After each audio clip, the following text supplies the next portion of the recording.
జరిగినటువంటి సమరంలో ప్లీజ్ ఆ డబ్బులు బంద్ చేయాలండి, డబ్బులు బంద్ చేయాలండి ప్లీజ్.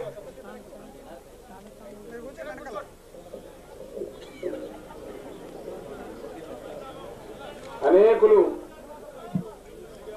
ఆస్తులు త్యాగం చేశారు,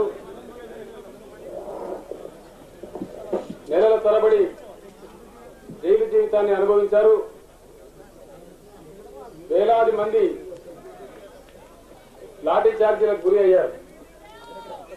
అదేవిధంగా 1 minute please don't be impatient. వాళ్ళ పని వాళ్ళు కూడా చేయాలి కదా, ఒక్క నిమిషం అయితే క్లియర్ అయిపోతుంది. వందలాది మంది తెలంగాణ వీరపుత్రులు తెలంగాణ రాష్ట్ర సాధన కోసం తమ ప్రాణాలను దారపోశారు. మనిషి జీవితంలో ప్రాణం కన్నా మించినటువంటి అమూల్యమైనది ఏమీ లేదు. అటువంటి తమ please please please please please please please please 1 minute, that is what I am doing, please. అటువంటి అమరవీరులను సంస్మరించడం ఈ సందర్భంగా సముచితం. అందువల్ల దయచేసి ఎక్కడ వాళ్ళు అక్కడ నిశ్శబ్దంగా ఉండి తమ తమ స్థానాల్లో లేచి నిలబడి తెలంగాణ రాష్ట్ర సాధన కోసం అసువులు అర్పించినటువంటి ప్రాణాలు అర్పించినటువంటి అమరులకు వందనం చేయాలా, మౌనం పాటించాలని 2 నిమిషాన్ని విజ్ఞప్తి చేస్తా ఉన్నాను.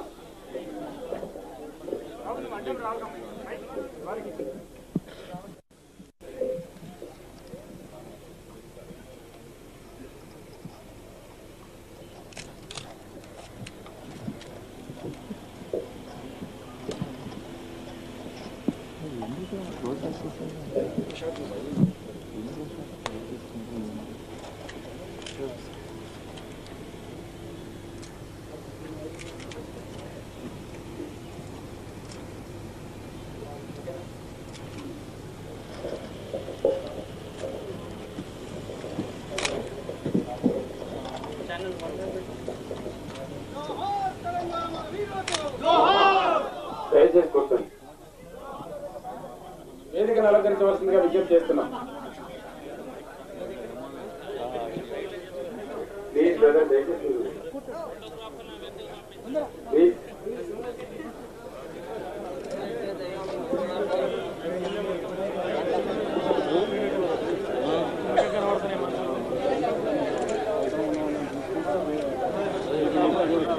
గౌరవనీయులు మురళీధర్ దేశపాండే గారు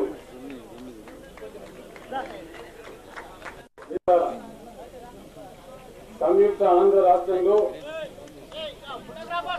నలిగిపోయి ప్లీజ్ బ్రదర్ మీరు కూడా దయచేసి 2 నిమిషాల వరకు తీరేద్దాం. మీరు అనవసరంగా ఓవర్ యాంగ్జైటీ వద్ద. తెలంగాణకు జరిగినటువంటి అన్యాయాల పరంపర, తెలంగాణను ఆంధ్రలో విలీనం చేసిన నాడు చేసిన వాగ్దానాలు, నీరుగారిపోతున్నటువంటి పరంపర, నేటి ప్రభుత్వ హయాంలో పరాకాష్ఠకు చేరినటువంటి వివక్ష, సంస్కరణల పేరిట తెలంగాణ రైతాంగానికి, తెలంగాణ విద్యార్థికి, తెలంగాణ కార్మిక లోకానికి బిగించబడుతున్నటువంటి ఉరి తాళ్లు. ఇటువంటి పరిస్థితుల నేపథ్యంలో సంయుక్త ఆంధ్ర రాష్ట్రంలో తెలంగాణ అభివృద్ధి సాధించేటటువంటి ఆస్కారం కనుచూపు మేరలో కూడా లేదనేటువంటి నిశ్చితాభిప్రాయానికి వచ్చి తెలంగాణ అభివృద్ధి తెలంగాణ రాష్ట్రంలో మాత్రమే సాధ్యం అనేటటువంటి దృఢ నిశ్చయానికి, కృత నిశ్చయానికి వచ్చి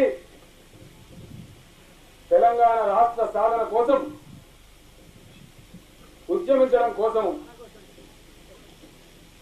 ఈనాటి ఈ తెలంగాణ రాష్ట్ర సమితి ఆవిర్భావాన్ని నేను మీ అందరి హర్షధ్వానాల మధ్య ప్రకటిస్తూ ఉన్నాను.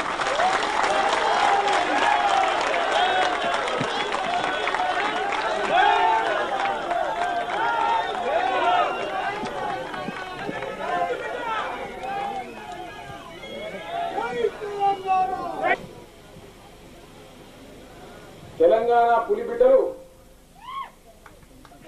వీర పోరాటాలు చేసి స్వాతంత్ర సముపార్జన చేసినటువంటి వారు వారసులు అంతర్గతంగానో బహిర్గతంగానో ఎప్పుడు కూడా తెలంగాణ వాళ్ళు ప్రశ్నిస్తూనే ఉన్నారు. ఈనాడు ముఖ్యమంత్రి గారు చెప్తున్నారు 50 సంవత్సరాలుగా ఏ ముఖ్యమంత్రి చేయనటువంటి అభివృద్ధిని నేను తెలంగాణకు చేసినాను. తెలంగాణ రాష్ట్రం అవసరం ఏమిటి?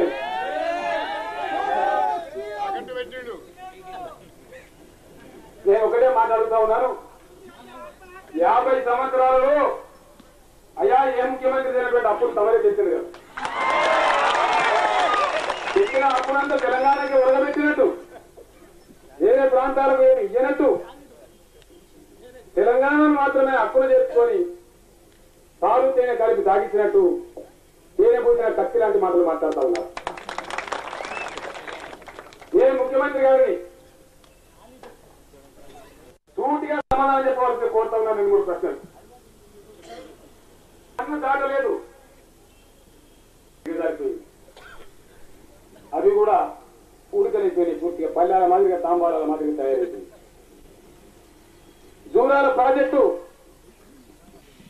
పవర్ ఇంత నేను చర్చలు జరుపుకున్న నేపథ్యంలో పత్రికల్లో వార్త వచ్చింది. డిప్యూటీ స్పీకర్ ఈ విధంగా ఆలోచిస్తున్నారని వార్తలు కొంత సెన్సేషన్ కూడా క్రియేట్ అయింది. తెలంగాణ ఉద్యమం ఏ విధంగా ప్రారంభించాలి, తెలంగాణ రాష్ట్రాన్ని ఏ విధంగా సాధించుకోవాలి, తరుణం ఏమిటి అనేది దీర్ఘంగా ఆలోచిస్తూ వ్యూహం రూపొందిస్తూ సమయం గడుపుతున్న కొద్దిగా మనోళ్ళే అనుకున్నారు. చంద్రశేఖరరావు ముందుకొచ్చినట్టే వచ్చి మళ్ళా సలవటడా అయిందిరా వచ్చిన నా దగ్గర రాలేదని కాదు. అయ్యా పొరపాటు జరిగింది,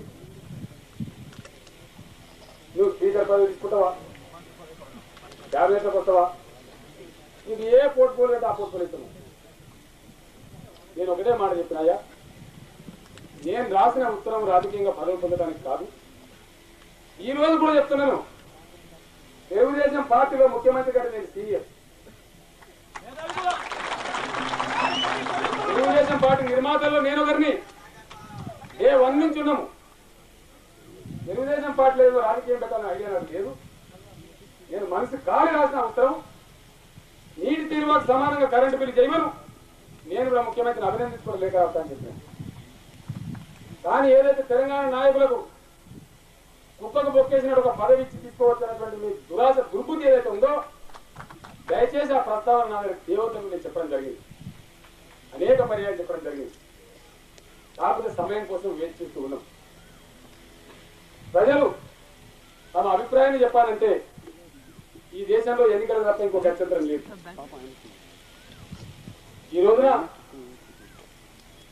ఉద్యమ వ్యూహాన్ని కూడా మీకు కొద్దిగా చెప్పాల్సిన అవసరం ఉంది. సందర్భంలో ఉద్యమాన్ని ప్రారంభించి సభ పెట్టి సంతోషపడి ఊరుకోవడం కాకుండా మనకు తెలంగాణలో 13,600 గ్రామాలు, 44 మున్సిపాలిటీలు ఉన్నాయి, 2 మున్సిపల్ కార్పొరేషన్స్ ఉన్నాయి.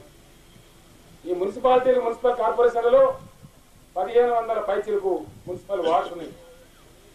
మనకు 464 మండలాలున్నాయి, 107 నియోజకవర్గాలున్నాయి. ఈ నెల వచ్చే నెల 3వ తేదీ లోపల ఇప్పటికే చాలా వరకు బృందాలు తయారైనవి. 107 నియోజకవర్గాలకు 107 బృందాలు తయారు చేసుకొని వారికి 3వ తేదీ ఇక్కడ మన ఇంటలెక్చువల్స్ చేత శిక్షణ ఇప్పించి మే 4వ తేదీ నుంచి మన యాక్షన్ ప్రోగ్రాం ప్రారంభం అవుతుంది. వాళ్ళందరూ కూడా ఒకటేసారి హైదరాబాద్ తమ తమ నియోజకవర్గాలకు వెళ్తారు. అక్కడ వారు మండలాల టీంలను గుర్తుంచుకొని ఇక్కడికి ఇవ్వబడ్డ మెటీరియల్ డిస్ట్రిబ్యూట్ చేసుకొని 464 టీంలు ఏర్పడతాయి. ఈ 464 టీంలు 5 రోజుల పాటు అన్ని గ్రామాలు సందర్శించి సభలు పెట్టి మెంబర్షిప్ డ్రైవ్ చేస్తాం. అక్కడికక్కడనే సభ్యుల మధ్యలో ఉత్తములైన వారిని ప్రతి గ్రామానికి 2 కమిటీలు నియామకం చేసుకుంటాం. ఒకటి పురుషులతో, ఒకటి మహిళలతో. 5వ రోజు తర్వాత 6వ రోజు విరామం తీసుకొని 7వ రోజున గ్రామ శాఖలన్నింటినీ మండల కేంద్రానికి రప్పించి మండల శాఖల ఎన్నికలు కూడా జరుపుకుంటాం. జిల్లా స్థాయిలో కోఆర్డినేటర్ నియామకం, రాష్ట్ర స్థాయిలో కమిటీ నియామకం కూడా చేసుకుంటాం. ఈ విధంగా first we will create our mass based organisation. Top to bottom organisation create చేసుకుంటాం. దాని తర్వాత ఒక రోజు ఈ కార్యక్రమం అవుతానే తెలంగాణ జెండా ఆవిష్కరణ దినాన్ని నిర్వహించుకుంటాం. సైమల్టేనియస్ గా రేపటి నుంచే కార్యక్రమాన్ని ప్రారంభించి మే 17వ తేదీన కరీంనగర్ లో తెలంగాణ సింహగర్జన నిర్వహించుకుంటాం. రాబోయే పంచాయతీరాజ్ ఎన్నికల్లో పోటీ చేయడం ద్వారా ఒక స్పష్టమైనటువంటి గ్రాస్ రూట్ బేస్ ఏర్పాటు చేసుకుంటాం. మాకు ఆగమాగమేం లేదు. ఎల్లుండి పొదుగుదే వరకే తెలంగాణ ఉత్సవం అంత ఆత్రంతో లేము. తెలుసు తెలంగాణ తీసుకోవాలి, మాకు తెలుసు. తెలంగాణ ప్రజలను ఒక రాజకీయ శక్తిగా అవతరింపజేయడానికి ప్రతి క్షణాన్ని కూడా వాడుకుంటాం. వ్యూహాత్మకంగా పోతాం, ఇన్స్టిట్యూషనలైజ్డ్ గా పోతాం, ఆర్గనైజ్డ్ గా పోతాం, డెమోక్రాటిక్ గా పోతామని చెప్పి నేను మనవి చేసుకుంటా ఉన్నాను. అటువంటి పద్ధతిలో తమదైనటువంటి సొంత బ్యానర్ కింద తెలంగాణ ప్రజలను ఒక పొలిటికల్ ఫోర్స్ గా ఎమర్జ్ చేయించడమే ఈనాటి తెలంగాణ రాష్ట్ర సమితి ఆవిర్భావం యొక్క లక్ష్యం. తద్వారా తెలంగాణను సాధించడమే రాష్ట్ర సమితి యొక్క ఏకైక ధ్యేయమని నేను మరొకసారి పునరుద్ఘాటిస్తా ఉన్నాను. ఇంకో ఎజెండా కూడా మాకు లేదని చెప్పి నేను తెలియజేస్తా ఉన్నాను. సింగిల్ పాయింట్ ఎజెండా తెలంగాణ రాష్ట్ర సాధన మాత్రమే.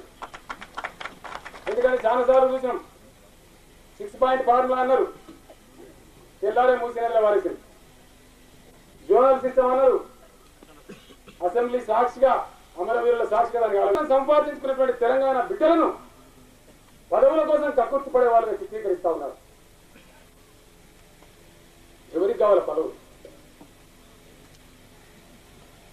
అదే ఉద్యమాన్ని ఏం చేస్తారని అడిగేవాళ్ళు తక్కువ. కొంతమందికి జల్దీ నా రాజీనామా కావాలి. చేస్తారంటవా? అసెంబ్లీ దాకా గుంతారంటవా? మనోళ్ళు కూడా ఏ చేస్తే బాగుంటుంది అని కొందరు, లేదు లేదు అసెంబ్లీ దాకా తీసుకుపోవాలని ఇంకా కొందరు. Please please please please, Telangana ఉద్యమానికి ఆపాదించబడినటువంటి అపవాదులు ఈ రోజు మన త్యాగంతో మనం కడిగేయాల్సిన అవసరం ఉంది. దురదృష్టం ఏంటంటే నేను తెలంగాణ ఆర్గనైజ్ చేస్తా ఉంటే ముఖ్యమంత్రి సిద్దిపేట ఆర్గనైజ్ చేస్తా ఉంది. కానీ వెలకిదల పడిపోయింది అనుకోండి, అది వేరే విషయం. ఇంత గొప్ప ముఖ్యమంత్రి ఆయనకి ప్లీజ్, ఆయనకి ఎంత పట్టున్నదంటే పార్టీ మీద. సిద్దిపేటలో దాదాపు ఇప్పటికే 2000 మంది కార్యకర్తలు తెలుగుదేశం వాళ్ళందరూ రాజీనామా చేశారు. లక్షలు ఖర్చు పెట్టి తన తాబేదారులను సిద్దిపేటకు పంపితే 1.5% తెలుగుదేశం కూడా ఆయనతో పోలేదు. ఇది ముఖ్యమంత్రి గారి మీద పార్టీ వాళ్ళకు ఉన్నటువంటి విశ్వాసం. మా సత్యనారాయణ రెడ్డి గారు ఇప్పుడు ఇక్కడ పెద్దపల్లి నుంచి వచ్చింది. నిన్ననో బహుశా మొన్న మీటింగ్ పెట్టి 700 మంది మీటింగ్ పెట్టి 300 మంది క్రియాశీల కార్యకర్తలు రాజీనామా చేశారు తెలుగుదేశం పార్టీ. కదులుతున్నాయి, కోటలు కదులుతున్నాయి, పునాదులు కదులుతున్నాయి. భూకంపం ముట్టియాల పోవాలంటే ఊరికే పోదు. అందువల్ల మనం కూడా త్యాగాల సిద్ధపడాలి. అందుకోసం నేను మనవి చేస్తా ఉన్నాను,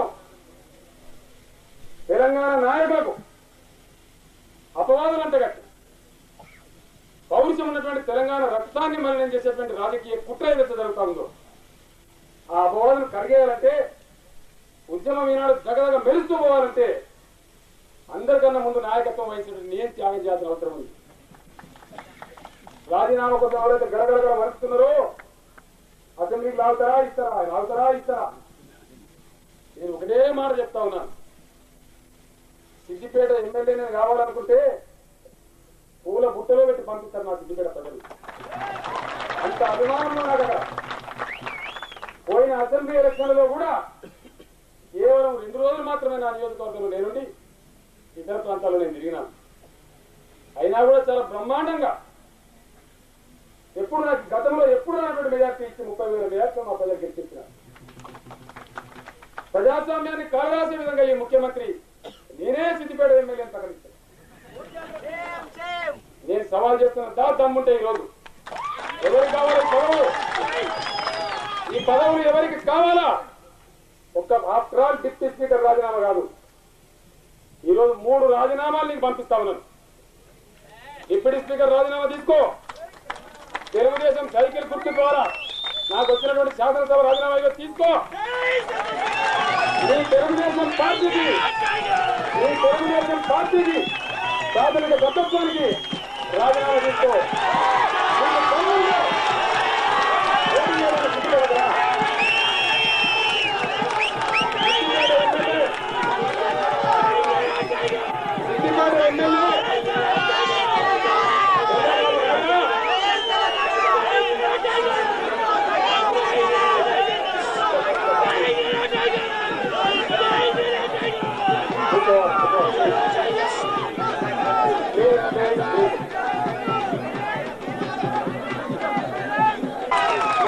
పోటీ చేద్దాం రా, అలా ఎమ్మెల్యే ఎవరుగా అనేది నిర్ణయించవలసింది సిద్దిపేట ప్రజలు.